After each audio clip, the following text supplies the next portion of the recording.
Hey everyone, in this section we will look at how the model of aggregate demand and aggregate supply can explain growth, recession, unemployment and inflation. This slide we look at growth and recession. The graph on the left, I'm going to explain growth. By economic growth we mean an increase in production possibilities for the economy, or the economy can produce more goods and services. I have this aggregate demand curve, the long run aggregate supply curve and the short run aggregate supply curve. Initially, all of them are intersecting at E0.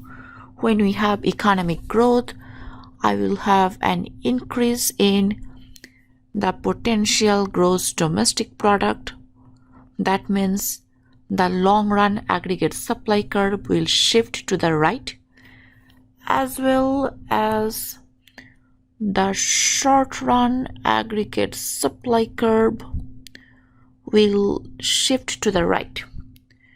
We have another point of intersection between the original aggregate demand curve and the new short run aggregate supply curve. Looks like the prices went down and the real gross domestic product went up. Okay, so my conclusion from this growth graph is when we have growth, it can be definitely due to growth in productivity or increase in technology or anything else.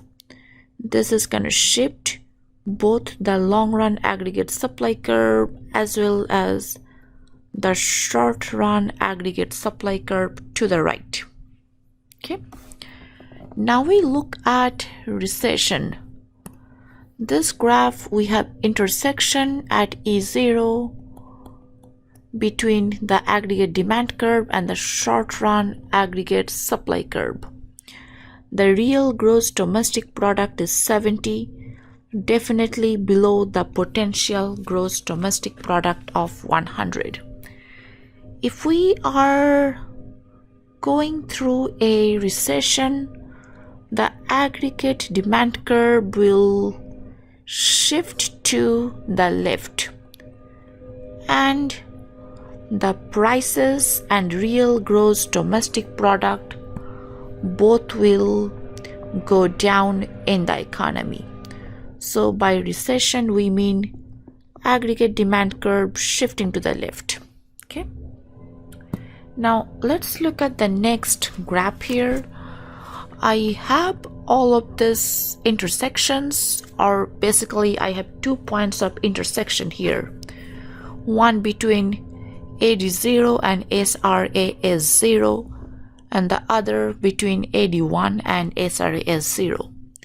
So this 100, the output associated with long run aggregate supply curve, this is the potential gross domestic product, and I have two real gross domestic products.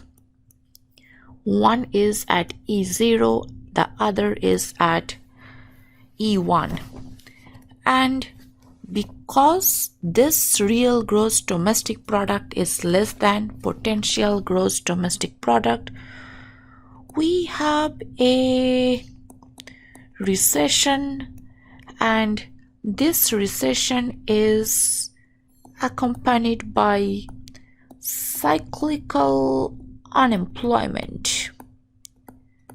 At this point is zero, because the real gross domestic product is way less than potential gross domestic product. The cyclical unemployment is very high compared to this point where the cyclical unemployment is relatively low, because the real gross domestic product moved closer to the potential gross domestic product. Right, the last thing we are going to do in this slide is show you how inflation works. So by inflation we mean an increase increase, the up arrow is for increase in prices. So we have two types of inflation. One is the demand pull inflation, and the other is a cost push inflation. So over here, my initial point is E0. I can label this graph here and then go on explain what do you mean by a demand pull inflation. What happens if aggregate demand curve is shifting to the right beyond the potential gross domestic product? So this is not sustainable for a long time, but definitely this can happen. You see how this graph is different from the other graphs, because if I look at this intersection here, I can draw two lines, one on this vertical axis, the other on the horizontal axis. The real gross domestic product is greater than the potential gross domestic product. The demand for goods and services are so high when aggregate demand is shifting to the right, it's definitely gonna cause the prices to go up. It's called inflation because price went up. It's called demand pull because it is initiated by an increase in aggregate demand curve and shift of the aggregate demand curve to the right. Now, if you look at this graph here, I'm going to look at a cost push inflation. My initial points are, say, 50 and 50. I'm just using some random points here. Why do we have cost push inflation? Cost push inflation is induced by, sorry about this graph here, by a shift of the short run aggregate supply curve to the left. This can be due to rise in input prices such as labor and energy.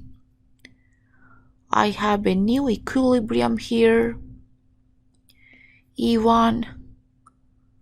My output went down, my prices went up. This is called inflation because the prices went up, and cost push, just as I mentioned before, is because of shifting the aggregate supply curve to the left, and production definitely goes down here. All right, thank you very much.